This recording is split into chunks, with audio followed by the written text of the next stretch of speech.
buenos días, Salomón. Muy buenos días, Salvador.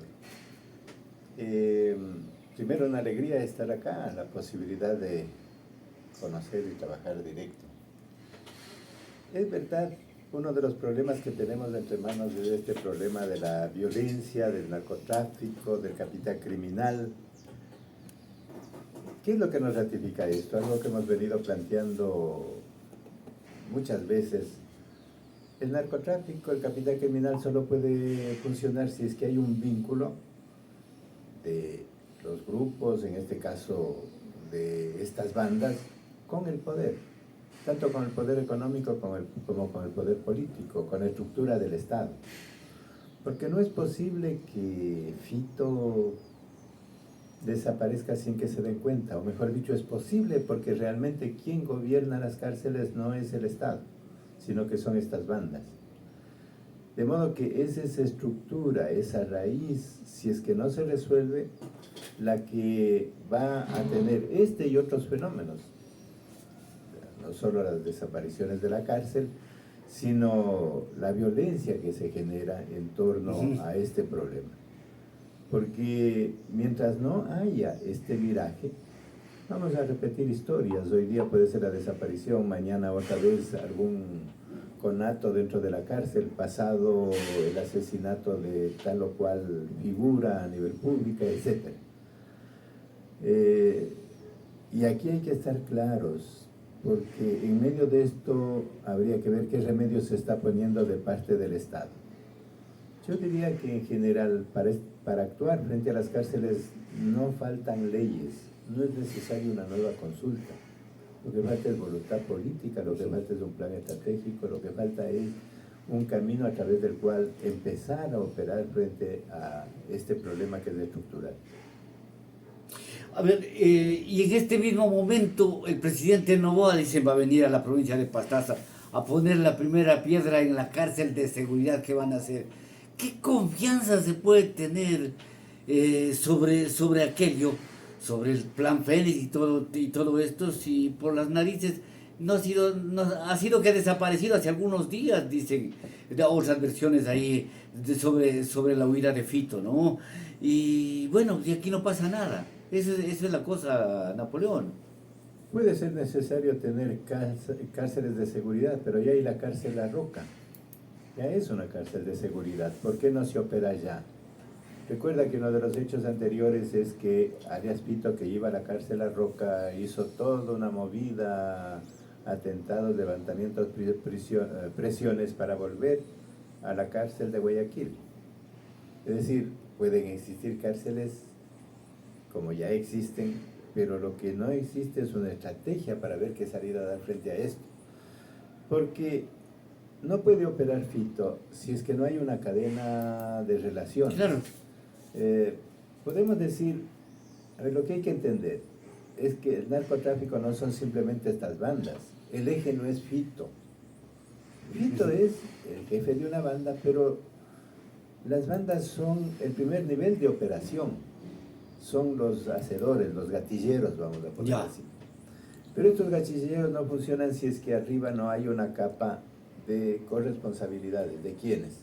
De un lado, los intereses económicos a los que están ligados, porque el narcotráfico es un gran negocio. Entonces, ¿qué estructuras económicas en el país están ligadas al narcotráfico?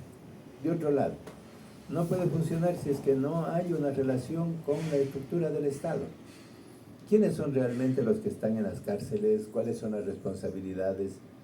No puede funcionar si es que no hay una relación con la justicia, porque viene repitiéndose. En realidad no es el Ejecutivo el que tiene que ver dónde está un preso. Es fundamentalmente la estructura de justicia la que dice este preso va acá, este preso va allá.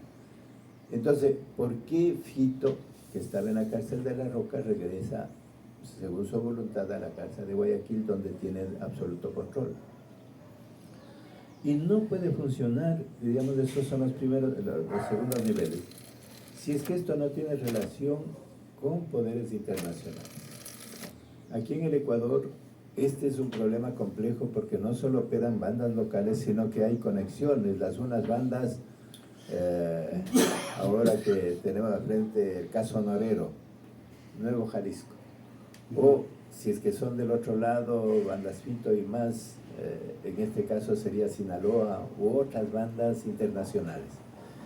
Entonces, mientras no veamos esto y queremos seguir aplicando, como en el caso de la consulta, las mismas salidas que además ya están planteadas en la ley, en lugar, sí puede requerirse nuevas leyes, pero ¿qué leyes? Por ejemplo, la extinción de dominio, esa sí es una nueva ley que se requiere urgentemente. Puede haber 3 o 4 leyes, no reformas constitucionales, porque ya el marco está dado.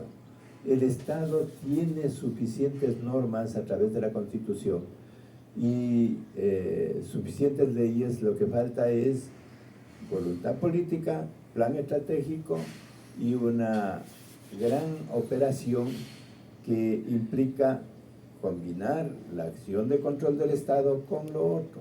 Esta raíz no se resuelve si es que no hay una reforma, por ejemplo, de la justicia, si es que no hay una reforma de la policía, si no hay una reforma del cuerpo carcelario, sino una reforma del Estado. Y la otra raíz es siempre el problema social, porque muchas de estas bandas surgen por la seducción que tienen a la juventud y a la gente que por la pobreza no encuentra otra salida sino la seducción del narcotráfico. A ver, ¿en qué momento entran los dirigentes políticos? La decisión es en primer lugar del propio Estado. Como decía el difunto Francisco Huerta Montalvo, él denunciaba, ¿cuántos era? Unos 7 años. Él decía, estamos entrando en un narcoestado, y nadie le creía. Tenemos una estructura de narcoestado, una estructura en donde, ¿qué es lo que está contaminado? No necesitan contaminar todo el Estado, pero todas las estructuras que tienen que ver con seguridad, que tienen que ver con justicia y que tienen que ver con decisiones económicas, porque gran parte, podemos vincular el otro adversario Norero, gran parte del caso Norero es el negocio que hacían a través de Sercop, a través de compras públicas. Entonces, esto es lo que contamina, esto es lo que tienen controlado. Y yo diría, a ver, a veces yo me pregunto, ¿se desconoce esto? ¿No hay información? Creo que hay información. Desde el caso Salcedo había suficiente información sobre los controles que tenían respecto a la negociación de los hospitales, o el tipo de contratos nuevos que se daba a nivel de los municipios. Por eso digo, desgraciadamente esto va contaminando, ¿no? Lo que se muestra es cómo a menudo los municipios logran hacer determinado tipo de negocios porque modifican las leyes. Allí debiera vigilarse. Entonces, esta es una línea que no va a ser solo reforzando el papel de las Fuerzas Armadas. Se necesita una reforma del Estado. Se necesita una recomposición ética de la propia sociedad. Y se requiere una nueva reconstrucción social, sobre todo de las áreas más deprimidas del país. Estamos conversando con Napoleón Salto. ¿Tiene alguna consulta, Luis, por favor? La pregunta lógica, ¿hay alguna evaluación, monitoreo, verificación de cumplimiento o algún tema para personal civil del SNAI, para los que cuidan los centros carcelarios?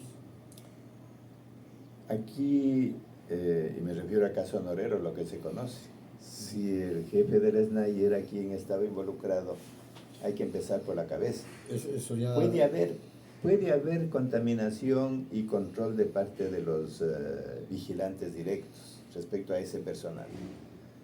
Pero yo lo que veo es que gran parte del problema viene desde la cabeza arriba. Entonces, si no se logra ese cambio, si no se logra Fuerzas Armadas, policías, SNAI, control de las cárceles, puede haber, sí, evidentemente aquí otra vez hay gente que operará y que será corresponsable en la vigilancia de la puerta tal o la puerta cual, Pero si es que la policía y las Fuerzas Armadas no pueden entrar en las cárceles, tienen que pedir permiso para poder hacer cuentas cuántos están, piden permiso. Cuando la policía estuvo con el control de los presos, había quizás mejor control, perdón la redundancia. Con personal civil esto desmejoró porque a lo mejor fueron más fácil por parte de las mafias ingresar con ellos. Hay varios anillos. Ya. Se requiere, a ver, las cárceles requieren también una reforma profunda, de un lado de control, pero el grave problema es que las cárceles no son centros de rehabilitación. Ya. Entonces, ¿por qué? Yo me pregunto para empezar, no todos son narcos. De los Ya. presos que están, mucha gente es preso común, es un preso Claro. que cae por otras razones. En las masacres también mataron incluso activistas culturales, ¿no? Claro, y hay otros problemas. Yo me recuerdo cuando le mataron a Luis Guailia, creo que se llamaba este dirigente de lucha antiextractivista de Cuenca. Ajá, Mataron sí, a sí, uno sí. de los operativos, Luis, no me acuerdo. ¿Por qué estaba mezclado todo? ¿Por qué es que en los pabellones, por qué no se logra separar y aislar a los grupos mafiosos, a estas bandas que sí conocen, sí hay suficiente información, y no mezclarles con lo que son los presos comunes o los presos que tienen otra situación, en modo tal de que no sean una especie de escudo humano? Entonces, y ahí lograr una rehabilitación, convertir los centros, si es posible pensar en un sistema carcelario en donde, por lo menos, con el 90% de la gente sean centros de rehabilitación y no tener mega cárceles en donde se mezcla absolutamente todo. Porque ese es un modelo. El modelo que tenemos en sí mismo se presta para este tipo de controles y reacciones. Las cárceles, y seguramente si quieren hacer aquí con la primera piedra, lo que van a hacer es una mega cárcel, que en lugar de ser una solución, porque hay varios sistemas carcelarios. Uno de los sistemas carcelarios que teníamos aquí en el Ecuador y que nunca se ha sistematizado, inclusive el penal García Moreno, siempre tenía relación con la población, la gente estaba en contacto, entonces el preso no estaba desligado de la sociedad. Y esa relación con la sociedad permitía un nivel de rehabilitación, porque el preso, hago de este 90%, puede haber otro tratamiento respecto a las bandas, este 90% son gente que sí son delincuentes y han cometido una falta, a lo mejor un robo, pobreza, pero al tener contacto con la sociedad que le iban a visitar semanalmente, va recomponiendo y va reasumiendo quería su regresar a responsabilidad ese la familia. estatus, ¿no? Claro. Y a veces se dedicaba a trabajar y a veces hacía. Ese sistema se ha roto. Y tenemos un sistema de megacárceles bajo el modelo en parte norteamericano y francés que no se adapta al caso ecuatoriano. Insistir en el mismo camino, megacárcel en Pastaza, megacárcel en el oriente. ¿Por qué en el oriente? Preguntémonos por qué en el oriente, aquí que estamos. Claro. ¿Y por qué la provincia de Pastaza? ¿Y por qué Pastaza? ¿Acaso no tiene ya suficientes problemas? Y si es que hay cárceles, ¿por qué no consolidar las cárceles que tienen? Digo, mediante una separación. Sí hay hacinamiento, pero hay hacinamiento, ya vamos a otro tipo de problema. Claro, pero si es de mega seguridad no se necesitará tampoco un carcelón, ¿no? Uno inmenso, porque los realmente peligrosos también son una élite, pues, Napoleón. Por eso digo, cómo ir separando, diferenciando. Muchas de estas cosas ya se han planteado. Yo a veces les he preguntado a gente que conoce de las cárceles, ¿por qué no hay este tipo de reformas? Otra vez, es el sistema carcelario el que habría que modificar. Sí, controlar a los guardias, controlar las redes. Como digo, hay 3 anillos, como usted conoce, diríamos, el interno, el de la policía y el del ejército. ¿Cómo vincular esto? Se pide mayores atribuciones en la consulta a las Fuerzas Armadas. Pero si ya tienen atribuciones para controlar las cárceles. ¿Cómo Entonces, articular ¿cómo los articular? mismos objetivos? ¿Cómo articular eso? ¿Cómo articular a los jueces que operan dentro de las cárceles? ¿Cómo articular a la propia sociedad? ¿Cómo rearticular? Porque cuando suceden los conatos y las muertes dentro de las cárceles, las familias que sufren son las familias de los presos. Como digo, una clasificación que puede llevar a otro tipo de respuestas, y aunque sea insistir, las cárceles, en lugar de ser escuelas de organización desde las que se controla el territorio, porque eso es lo que pasa, en donde tienen todos los medios técnicos, tienen teléfonos, tienen todo a disposición para poder mantener su conexión a nivel de afuera. Las cárceles pueden ser centros de rehabilitación para los propios gentes que pertenecen a estas bandas, porque seguramente hay también gente allí que vienen de sectores pobres, que son cooptados al no haber esperanza de vida en Esmeraldas, al no haber esperanza de vida en Manabí, en muchas zonas. La seducción del narcotráfico, del dinero fácil, de este modo de vida, es mucho más fácil que pueda operar. Ahora, el anuncio de una cárcel de alta seguridad, yo le decía antes de la entrevista, doctor, Vladimiro Montesinos, con la aniquilación que tuvo con Fujimori al grupo terrorista de allí, construyeron una cárcel de máxima seguridad, a tal punto que él mismo y Fujimori han pagado su pena ahí sin posibilidad alguna de que judicial o extrajudicialmente puedan salir de allí. El caso es, la socialización fue sine qua non que debía hacerse aquí, porque yo estaba pensando, y quiero que por ejemplo, el comandante de la brigada pueda preguntarme, si la ley de seguridad establece hacer una obra de esta naturaleza sin la previa socialización, usted sabe al revés y al derecho lo que significa socializar y la obligatoriedad del gobierno o quien quiera construir un proyecto de inversión. Usted evoca situaciones que llevan a ver lo que es real, que este no es un problema únicamente local. El narcotráfico es un problema internacional. Tentáculos muy grandes, ¿no? El capital criminal ha crecido de tal manera que si no hay una voluntad, por eso digo es complejo, ¿no? Le toca a este gobierno que vemos que todavía no camina, pero corresponde por lo menos a una alianza de Latinoamérica poder empezar a responder a esto. El caso de Perú es claro, como usted dice, o el caso de Colombia, en donde los narcos tenían tal control que creaban sus propias cárceles de alta seguridad y luego operaban según su voluntad. Entonces aquí hay una mala copia. Acá con las experiencias, diríamos, en otro nivel también se está dando eso. ¿Cómo generar, por lo menos el papel del gobierno de Noboa sería generar un plan que va a requerir tiempo, pero empezar a dar un viraje, porque se repite la historia, esto es como si estuviéramos viviendo lo mismo que nos pasaba con el gobierno anterior y lo mismo que nos pasaba con el anterior. Es decir, ¿dónde está el punto de ruptura? Porque hay una esperanza de la gente, dice, hay un nuevo gobierno, bien, algo hay de haber posibilidad de que se modifique, pero con este tipo de acontecimientos yo creo que este es un gran golpe a la imagen del gobierno.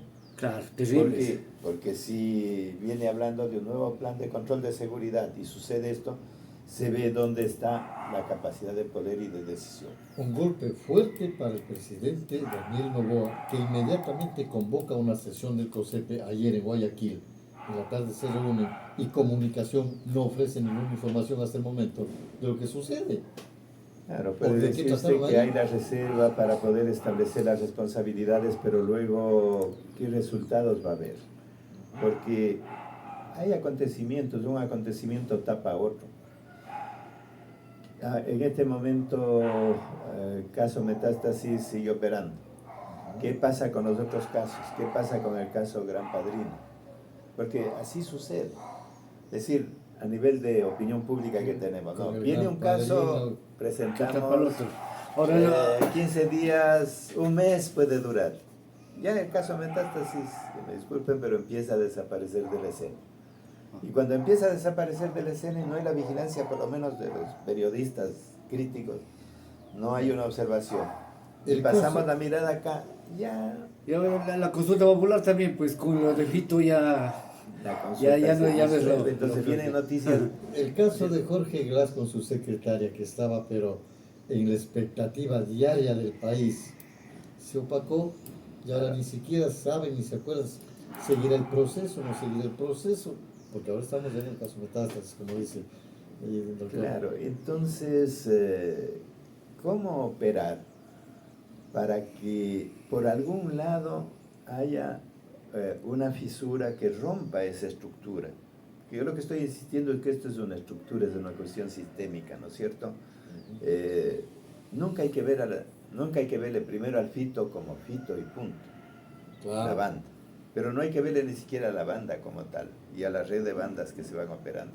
Uno de los fenómenos diferentes de Colombia y de México, por ejemplo, en México existen grandes carteles, que los Sinaloa, que Nueva Generación, que Jalisco, que esto. ¿Cuál es el caso del Ecuador? Es bien especial. En Ecuador se calcula que hay más o menos 70 u 80 bandas y cada cual opera bajo su lógica. Es decir, el Ecuador es bien especial porque son bandas multiplicadas, no hay un Territorio centro, tan no es un pequeñito, único pero- centro. Entonces, que los lobos, que los tiguerones, que los choneros, que los killer, etcétera, etcétera. Entonces, esto hace que sea complejo, pero hace que sea posible otro tipo de plan. Porque al no haber los grandes carteles, ahí viene la complicación, porque en cambio estas bandas, cada cual tiene conexiones internacionales, porque ¿de dónde viene la droga? No es que se fabrique en el Ecuador. Entonces hay conexiones, hay redes que permiten que estas operen y que vayan tomando control territorial. El caso de Pastaza es bastante especial, eso habría que hacer un estudio. A ver, si es que vamos un poco a la cuestión histórica, en Pastaza, ¿cuándo entra en esta dinámica Pastaza? ¿Cuándo entra en esta dinámica Veracruz? Yo diría que es un último periodo. Es sobre todo cuando, a raíz del terremoto, se recuerda el 2016, el terremoto de Manabí, Pedernales, Esmeraldas, de alguna manera eso obligó a que el Estado se haga presente, porque frente al terremoto aparecieron que hay que hacer hospitales, que hay que actuar, que aquí hay que ver, atender a la población. Albergues primeramente. De alguna manera, diríamos, ese vacío del Estado hizo que esté presente. ¿Qué pasó? Las bandas que tenían de operatividad de territorio, que en ese tiempo todavía no tenían la fuerza que tienen ahora, se desperdigaron a nivel de provincias para reconstituir sus redes. Y una de las provincias en que empezaron a operar es aquí en Pastaza. Estamos hablando más o menos de 2016, 2017. Y digo esto porque hay que ver, a lo mejor todavía no es un problema tan complejo, pero si es que hay una alianza ciudadana, alcaldes, prefectos, autoridades, policía, incluso medios de comunicación, puede lograrse lo que yo vengo llamando una estrategia de territorios liberados, evitar que eso se vaya contaminando. Porque ¿cuál es la otra reacción? El temor, ¿no es cierto? Y si hay el temor, que puede ser legítimo, nos cerramos, nos aislamos, y eso es, en el momento en que se aísla, las calles, el territorio empieza a ser vaciado. Decíamos aquí la semana anterior, doctor Saltos, con Salomón y con nuestros entrevistados, el gobernador y el comandante de la brigada, de que la organización barrial inclusive debe estar inmerso ahora en los consejos cantonales de seguridad, consejos provinciales. Pero a lo que nos referíamos con usted, Salomón debe recordar, usted debe conocerle a Nelson Rascos. Hace 20 años o algo más, en un curso que recibimos en CIESPAL, decía de los problemas, no de estos, sino del problema de Mamaluche, que por aquí por allá. Decía que en cuanto al Estado, para tratar estos casos delincuenciales, el problema del Ecuador es la circularidad. Y eso me hace acuerdo porque usted manifiesta de que salimos del caso del metástasis y estamos ahora en este. ¿Y dónde está el Gran Padrino? ¿Dónde está INA Papers? ¿Dónde está esto y esto otro? O sea, se va quedando. Entonces, la circularidad de estos acontecimientos que agobian al Ecuador sigue vigente. Circularidad e impunidad. Porque, entonces estamos inmersos en ¿por qué operan? Porque saben que a la final tienen posibilidad de salir indemnes frente a estas actuaciones. Incluso a una de las noticias, Fito decía, bueno, si algunos se van de vacaciones, ¿por qué no me voy yo? O sea, hasta es este cinismo, ¿no? O sea, estamos en una sociedad cínica. Por eso digo, a ver, ¿qué es la sociedad cínica? No es falta de conocimiento. Atención, porque tenemos suficiente información. Eh, yo he ido a territorio a hacer investigación, no conozco mucho Pastaza, no puedo hablar, pero he estado en Esmeraldas.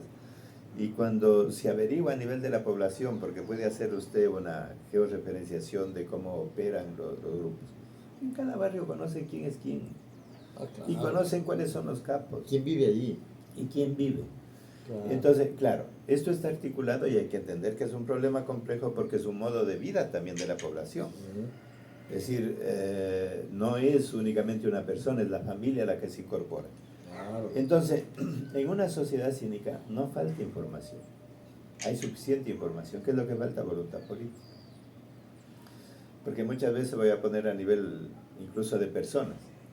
Hay personas que delinquen sabiendo la ley, son especialistas en la ley.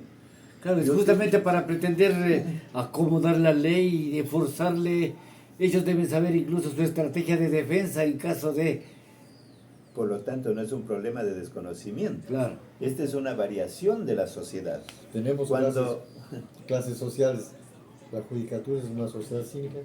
Claro, o sea, conocen la ley.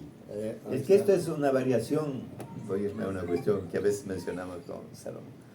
Hay un autor que se llama Bauman, y él dice que pasamos de una sociedad moderna a lo que él llama la modernidad líquida. ¿Qué quiere decir la modernidad líquida? Que las cosas se disuelven. Entonces, ¿tenemos información? Sí. ¿Hay suficiente información? ¿Cuántos casos fueron denunciados, hago la memoria de Villavicencio? ¿Cuántos casos fueron denunciados? Y a tiempo, ahora que se revisa lo que él ha dicho, ya se conocía. Pero entonces, información existe. Esto es diferente en la sociedad anterior, cuando nosotros éramos más jóvenes. ¿Qué es lo que pasaba? Decían, si se conoce la verdad, se actúa con la verdad. Era el pensamiento iluminista. Es decir, ilumina la mente de la gente, la razón de la gente, y la gente te va a actuar en relación a esa verdad. Hoy estamos en una posverdad. Entonces, en la posverdad, ¿qué es lo que sucede? Que se conoce la verdad, y a veces los mejores, la gente que más conoce son precisamente estos señores, porque conocen las leyes, tienen jueces, tienen abogados, súper especialistas, que conocen la verdad y conocen de tal manera que escapan a esa verdad. Y el cinismo es que conociendo la verdad y conociendo qué es el bien y el mal, se actúa en relación a un interés particular y a un interés corrupto. Entonces, ¿qué es lo que falta? ¿Verdad? Sí, puede ser, desgraciadamente aquí el sistema de información, incluso eso, gran parte del control de seguridad depende del aparato de inteligencia, del SNAI. Mientras más inteligencia hay, no me gusta esa palabra, pero bueno, Claro, mientras porque más con inteligencia sentido, es, no. mientras más información hay, más posibilidad hay de actuación preventiva. Todo lo que se haga preventivamente, bueno, eso incluso en salud, se ahorra luego en las consecuencias. Sí, señor. Si lograríamos hoy día, pasa un acto, a posteriori, como decían ustedes aquí, Fito, ¿cuándo sería? A lo mejor no es ayer, ¿cuándo saldría? Pero si es que hay un sistema de información preventivo, si es que hay inteligencia, mire, hemos topado tantos temas, ¿no? ¿Dónde tendría que cambiarse? A ver, ¿cuál es el sistema de inteligencia acá? ¿Cuál es la posibilidad de observación? En lugar de toda esta política represiva, vamos a la guerra contra el narcotráfico, que es una palabra muy bonita. Se está insistiendo ya durante todo el último periodo en una estrategia fracasada. La estrategia de narcotráfico es démosle más poder a las Fuerzas Armadas, démosle más poder a la policía, pongámosle más armas, aumentemos las penas. No digo que no es necesario el Estado, cuidado. El Estado tiene que controlar. Pero ese tipo de estrategia fracasado ya es una estrategia que está superada. Aquí tenemos tabús. Si el narcotráfico es un negocio, el narcotráfico acumula grandes economías, ¿por qué no operamos en el interés del narcotráfico? Y puede haber ensayos que ya se han hecho en otro nivel. Este es un tabú que voy a mencionar: la legalización de la producción y el consumo de droga en determinado nivel. Así como hubo la experiencia de la legalización del alcohol. Ustedes recordarán que era un crimen. Con la ley de estancos. La ley de estancos, estamos hablando de cuándo, del año 50, 60. 46, 50 por ahí. 50 del siglo pasado, Claro. ya. Entonces, claro, El alcoholismo es un problema, pero pasamos de un problema delincuencial a un problema, ahí sí, de salud pública en términos de consumo. Entonces, se modifica. Digo, estos son temas tabús y así podríamos ir mencionando porque Nos faltaría el tiempo de más células sí que hay la estamos ocupando. posibilidad de un plan estratégico diferente, sí hay posibilidad. Ya. Y el papel de Novoa sería mirar ese plan estratégico e iniciarlo. No le vamos a pedir milagros, pero sí le vamos a pedir un cambio de rumbo y le vamos a exigir que haya una puerta que señale en el plazo que se requiere, a lo mejor un plan de 5 años. El Ecuador, ¿por qué pasa esta circularidad? El problema es que nosotros somos absolutamente coyunturales y con perdón hasta los medios, hasta la opinión pública, no pensamos un Ecuador a 5 a 10 años plazo. No tenemos una política de Estado. Ahí nos gana de largo el extra. ¿Qué tema? Nosotros pensamos a largo plazo. No, es que allí hay grandes verdades que van a convencer a la gente. Si es que tenemos en algún nivel, por eso digo, todos somos parte del problema. Universidades. ¿Dónde están las universidades? No sé qué universidad de acá, IQIAM, ¿no? No, IQIAM está en el Tena, que es la Universidad Estatal Amazónica. Bueno, pero digamos, tenemos universidades. Entonces, ¿cómo estas universidades ya estarían que estar operando, por ejemplo, frente a este tema que se plantea, vamos a hacer una mega cárcel?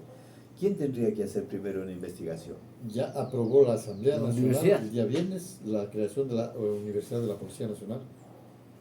Ya aprobó el día viernes anterior. Y el tiempo es el que se nos fue ahorita. Para dar títulos, pero no para investigar. Ajá. Las universidades se han convertido en donadores de cartones y de títulos, una baja de la educación y sobre todo una baja de la investigación. Entonces, esto requiere una gran voluntad. ¿Es problema del presidente? Sí. ¿Es problema del Estado? Sí. Y es problema también de la sociedad. ¿Por dónde empezamos? Empecemos por casa. Démosle la vuelta. Yo siempre digo, el Estado va a hacer esto. Si el propio Estado está involucrado, es juez y parte. Puede ser necesario empezar desde abajo. Una alianza de barrios, como usted decía, sin que necesariamente les convoque el alcalde o lo que sea, sino una alianza de algún lado de barrios. Esto es lo que se ha hecho en otros lados. Hay experiencias. Algún rato podemos hacer una cosa. Ya siempre hablamos de problemas.